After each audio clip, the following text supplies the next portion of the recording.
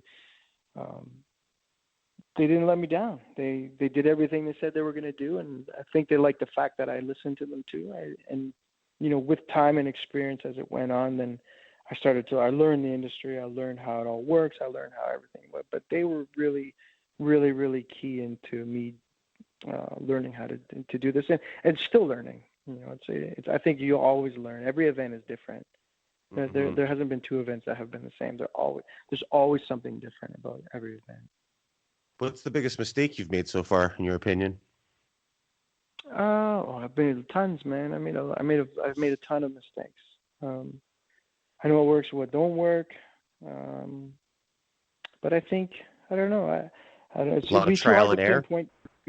Yeah, it'd be too hard to pinpoint the biggest one. I like to think I haven't really made any big mistakes. Overspending. That's probably probably my biggest mistake. If I had to pinpoint one, it would be overspending. And a lot of times you have a budget, and then you go, okay, I'm going to follow this budget to the T, and then if the formula works out, I sell X amount of tickets, and once everybody's paid and everything, we should have this much profit. Well, you lose your main event a week before the fight. Next thing you know, you got to fly a guy in, you got to pay him, way more money because it's last minute. Then your flights go up, and everything changed. My first hotel bill was $5,000. Shit. Now it's 10 plus. Oh, so it's like just hotel bill alone. Like just everything's changed. But like I said, the first PFC was 106,000, and then the first Prospect in Windsor was like 136,000.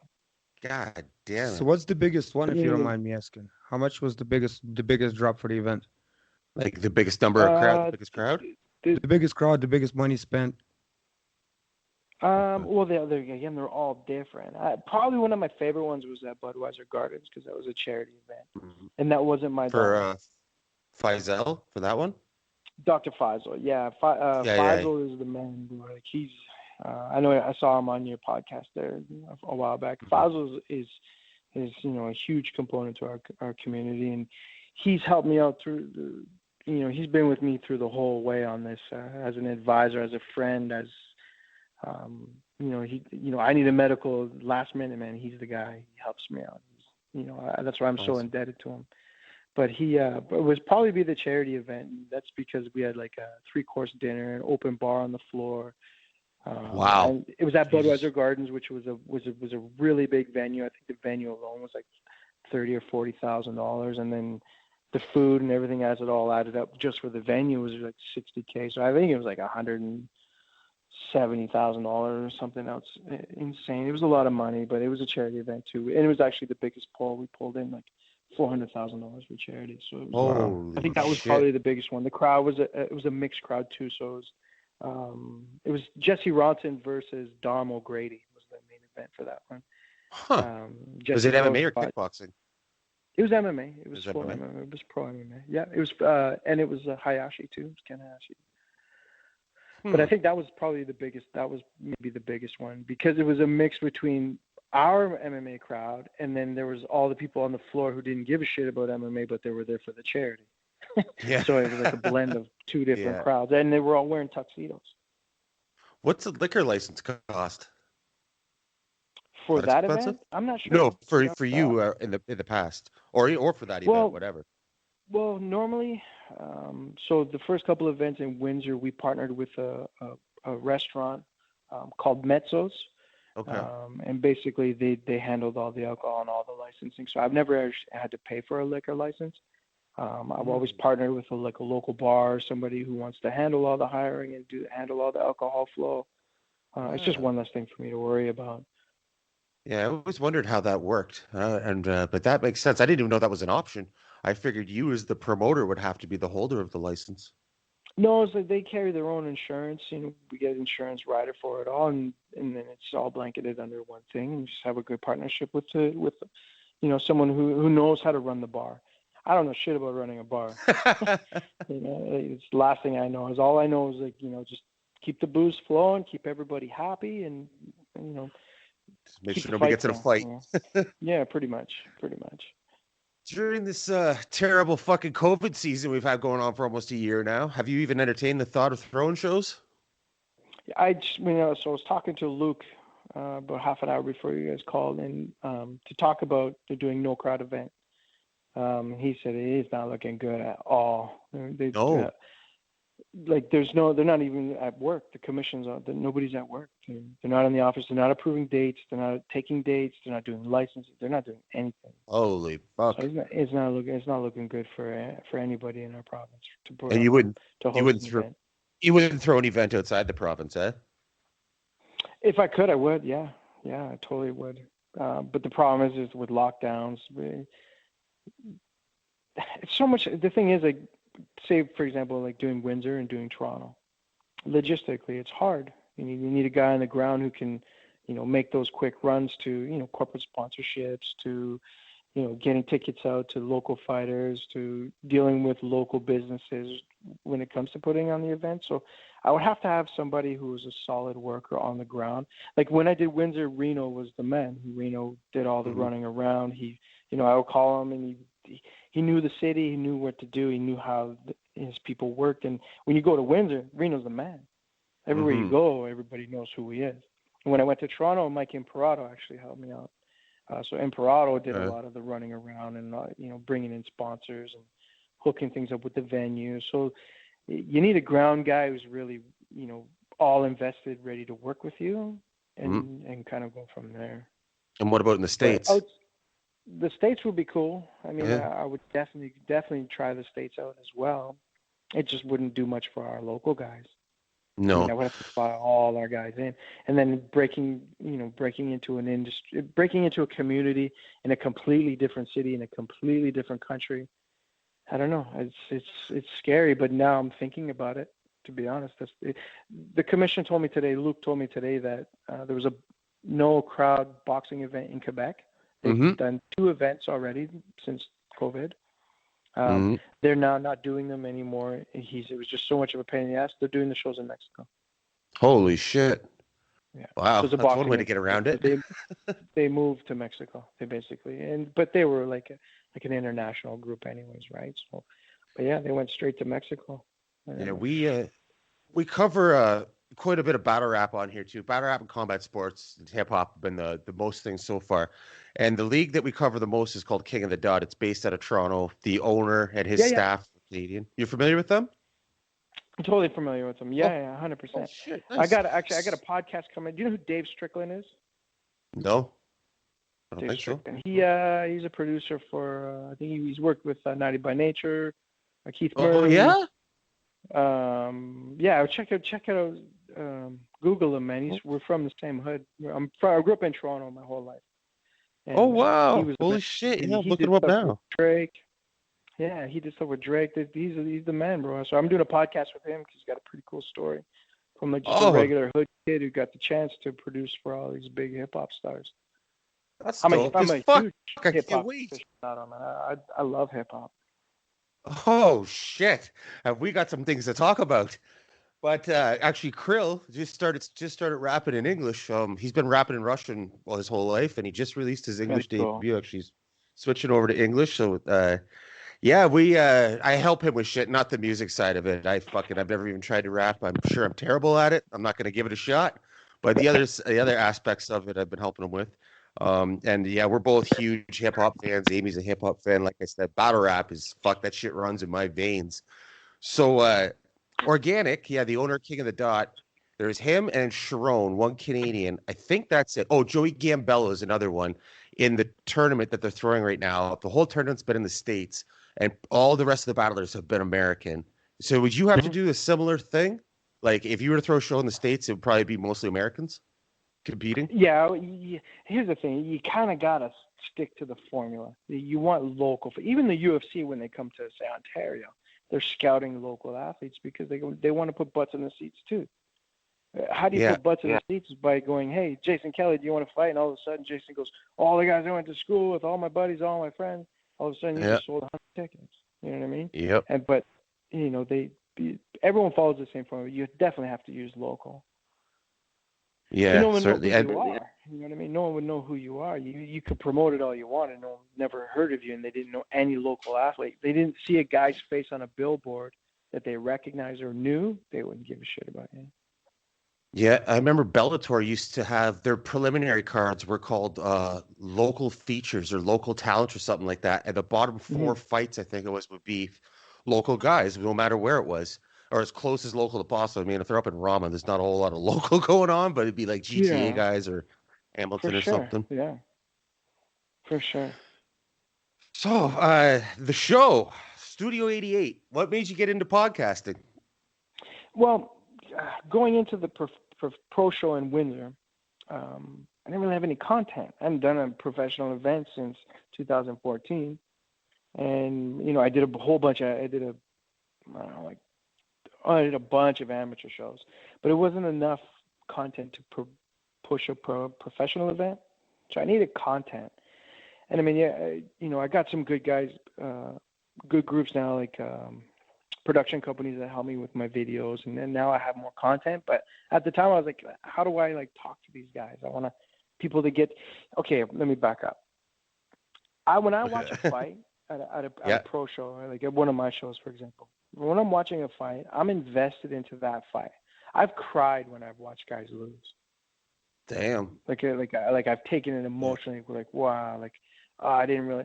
Malcolm Gordon was one of them. He got stopped by Randy Turner here at a charity event. He got the call from UFC a week before. I released him from his contract, and then the UFC said, "Well, hold on, we'll win this fight, and then we'll sign you." This was back in 2014. Yeah. Randy Turner, he wrecked him, man. It was a bad fight, bad night for Malcolm. I was so upset about it, man. Like the rest of the night sucked for me. So it was like I watched this guy's dreams just go down the hole because he got stopped. So I'm emotionally invested with these guys, but why? Because I see them. I go talk to them. I hang out with them. I know them on a personal level. So that kind of emotion to me is what makes the fight. I watch fights where I'm like on my edge of my seat because I like both guys. I know who they are. I know what they were doing a few weeks prior to the fights. I know the excuses that were ever made, or the troubles that they're going through getting medicals, or who knows. There's all these different things. So I had emotional connection with these guys when they win or lose. So I get really, really happy, or I get really, really sad. Mm-hmm. But I want the people in the crowd to feel the same emotion. Yeah. So I thought maybe if I did a podcast and I talked to a guy for an hour, maybe just to see what he's like, to see, if I can get people to kind of, see what they're like when they're on a camera. The problem is I'm not the greatest at podcasting, and a lot of guys, when the cameras go on, they're in action mode. They're not. Yeah.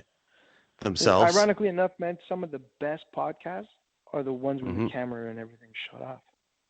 Yep.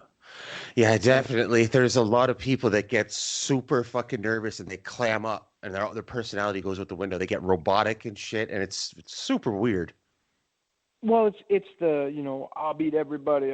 They put on the fight persona, which that's what they do, right? They're programmed that when an interview comes up, to say the right things, not say the wrong things, to be super politically correct or very politically incorrect, because it sells tickets, but that's not really them. Yep. It's not really what you don't know that the guy was fighting with his wife the morning of, and you know what I mean? Like, to get that realness out of it, real person out of them is very, very hard.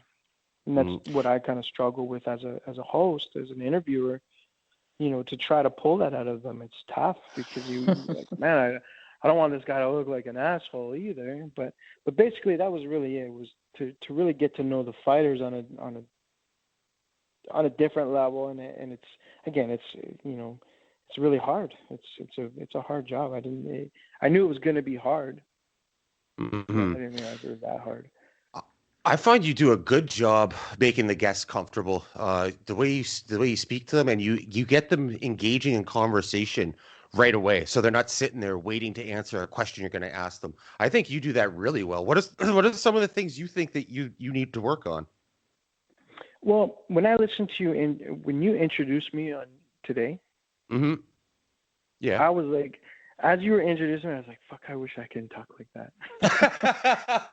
You know what I mean? Like, you just flow. Like, were you reading that, or were you just no? Was that just right off of your brain? Right off the top of my head. I think about it days leading up to the show. Like, how am I going to intro this guy? And so it's just, I have some thoughts in my head, and then I just rifle it off the top of my head. Don't let him fool you. He puts a lot of work and thought into those, even though he likes to pretend he doesn't. I spent days. But that's why they're good, though. Even still. Yeah, I know. I think about it. I think about it quite a bit.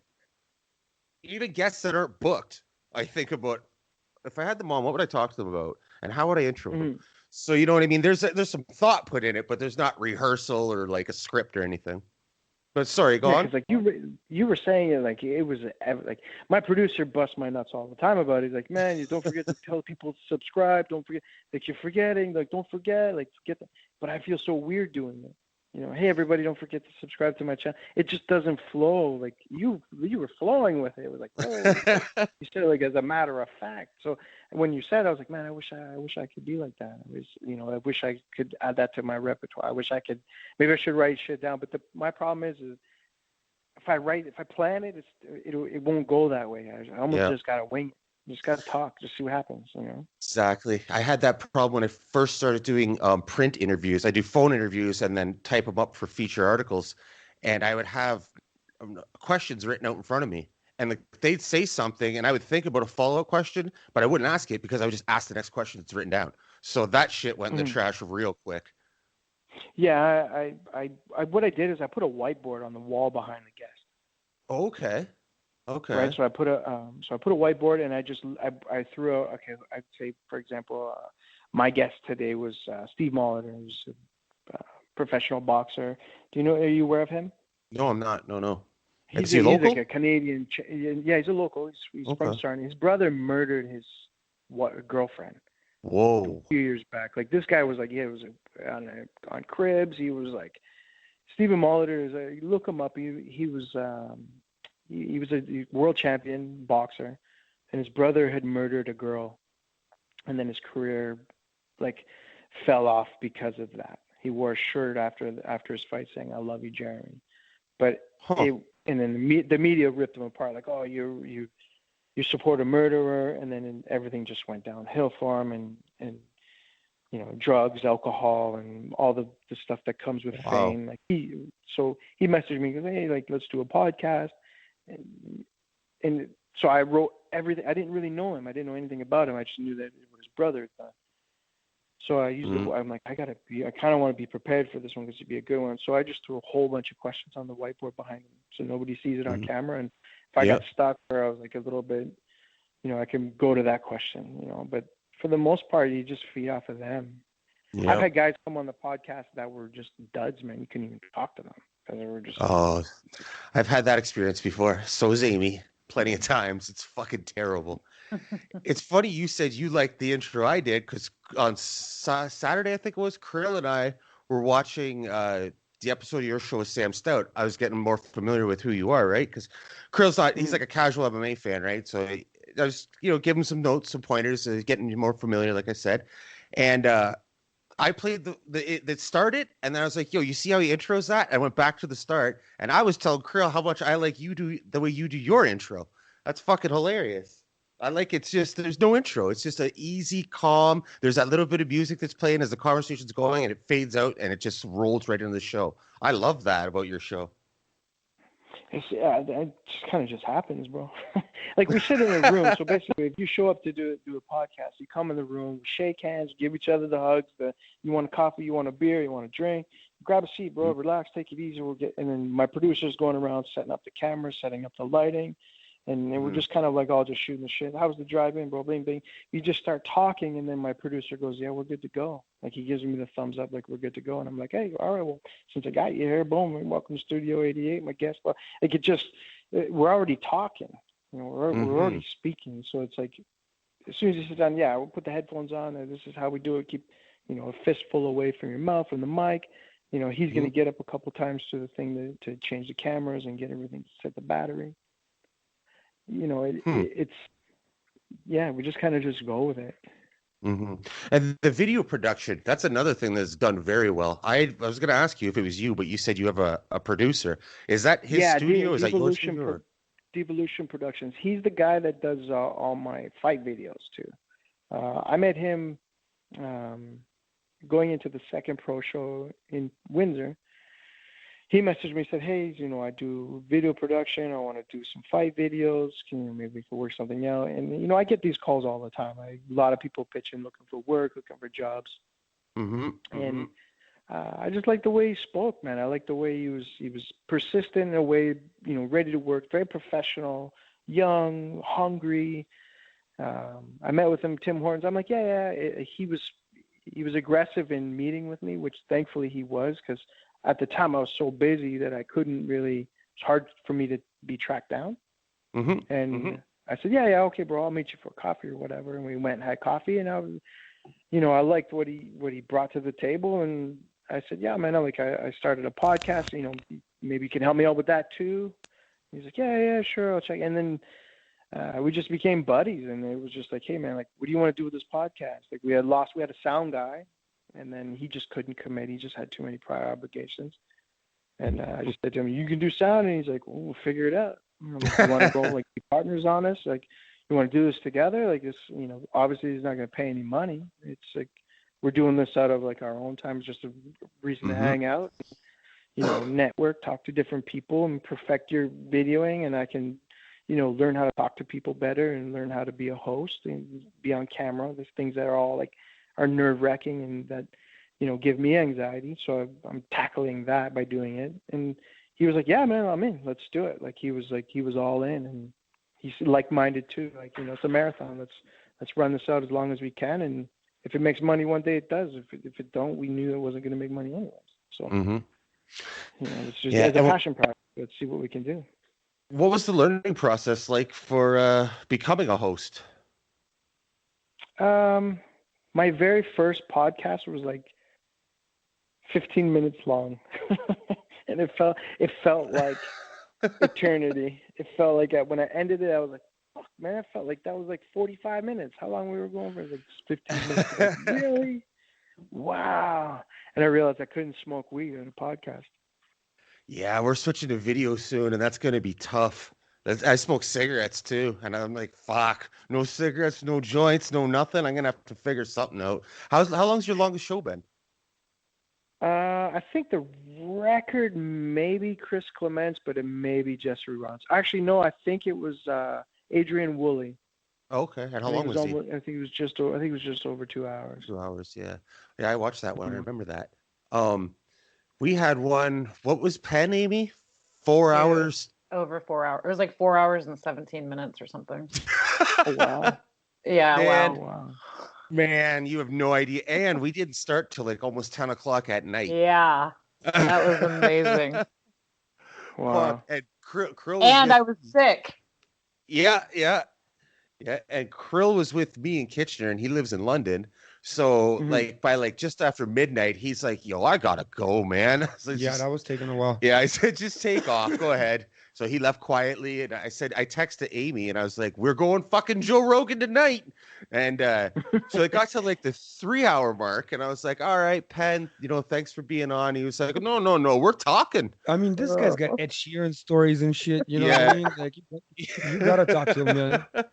Taylor Swift walking in. Yeah. Fuck. It was cool as shit. I mean, I loved every second of it, but I was not prepared for fucking half a day of interviewing. I was exhausted when that was over. I'm running a marathon on Thursday, so I got a bunch of guests coming in. Because my producer's going to school, so we're like, we'll just marathon. We'll just book, do 4 or 5 guests in one day. So it's going to be a long day, but, just so that we have content for every week, right? Back when I cover PFC or Global Warriors or Score Fighting Series, I would try to line up every fighter on the card in one day, and I would just knock them the fuck out. They would be like 50, 20-minute spots with a 10-minute break, and I would line all of them up. If, say, there was 12 fights, there'd be 24 fighters, and I'd start as early as possible and go into the night. That was fucking exhausting. I mean, that wasn't a show. It was for print, right? So it wasn't as it was like I had to do intros and outros for every show and all that. But still, that's a lot of talking.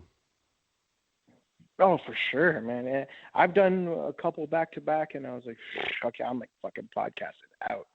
Like, I can only, I think because I have ADD, so I'm like, it's hard for me to sit still. I think that's my biggest issue. But alcohol helps, man. That's for sure. Yeah, certainly. That's for sure. Certainly. So, hip hop fan, you are, eh? I enjoy hearing that. Who are some of your favorite artists?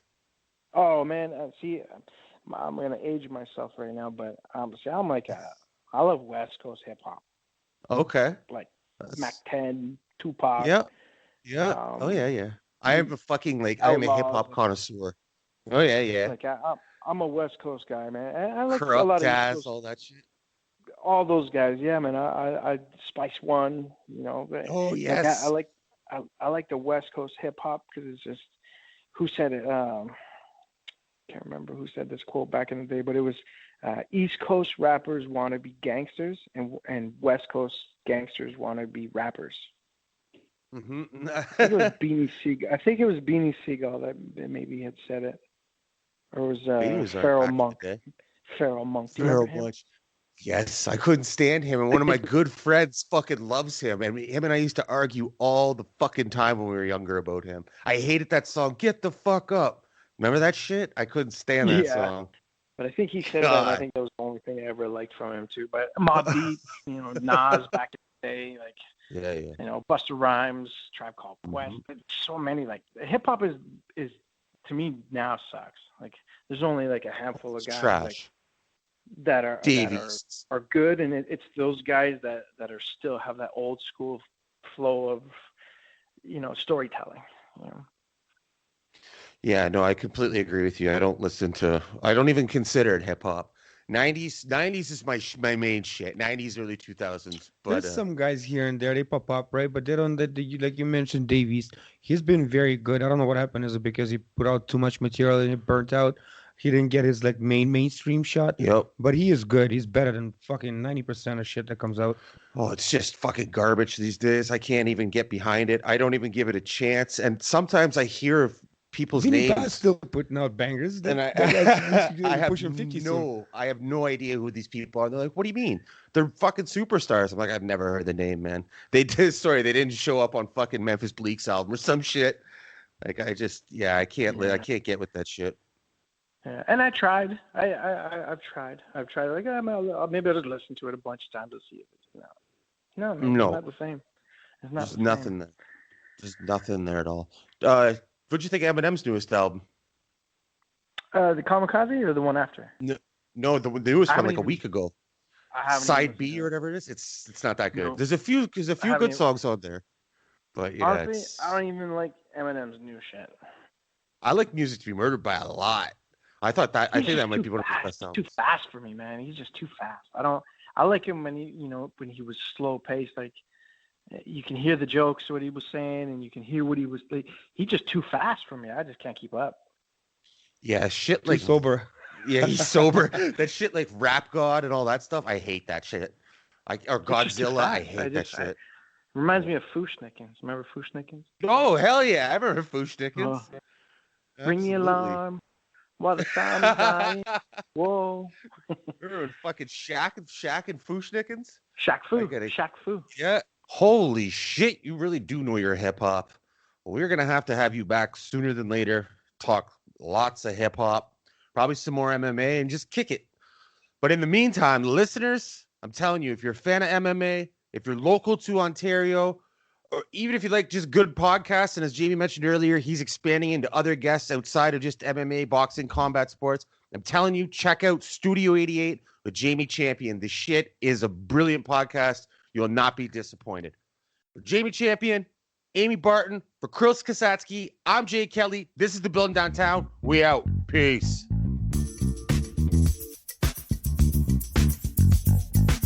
Building downtown, building downtown, building downtown, building downtown.